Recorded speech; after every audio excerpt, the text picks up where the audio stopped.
We're following a strange story tonight out of Escambia County, Florida. Listen to this. Deputies say a naked, one-legged man died after he tried to break into several homes last night. And now the Florida Department of Law Enforcement has joined the investigation. Fox 10 News reporter Joe Salvatore standing by live in western Escambia County. Joe, what's this all about? Lenise, Andrew, the Escambia County Sheriff's Office says 55-year-old Norbert Shaban was trying to commit a crime. But at least one neighbor says he may have been seeking help. That's where he died. Right here. This is where you can still see that all the papers and bags and stuff that... Where they worked on him. Yeah.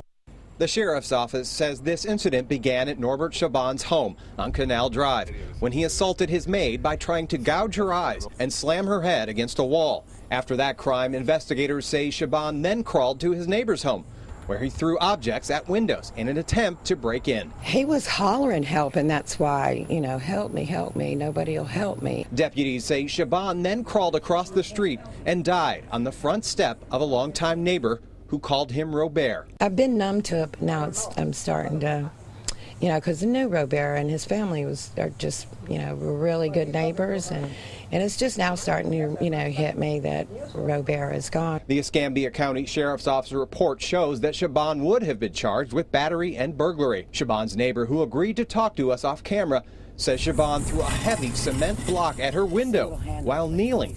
Moments later, he was dead. You know, the police officer very kindly said, Robert, I'm sorry, but I'm going to have to, you know, I'm going to have to handcuff you, and I really don't want to. Come on, cooperate. And he had, you know, had him fixing to handcuff him, never got a handcuff. He just collapsed. Shaban's neighbor says first responders worked on him for more than 30 minutes. She says Shaban had substance abuse problems, but never acted out like this before. He was actually a really, really nice guy until the drug dealer shows up, and that's it. I feel that he overdosed, and sadly, it happened while the officer was calmly calling his name, trying to make a connection, telling him who he was, and handled it better than I would have. Shaban had a criminal record in Mobile and Escambia County.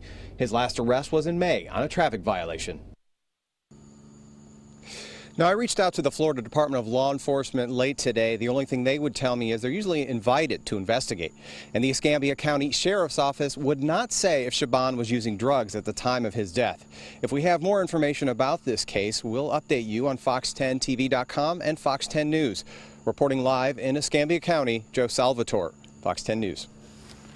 A frustrated homeowner says trespassers and vandals are hurting his efforts to sell a house in West Mobile.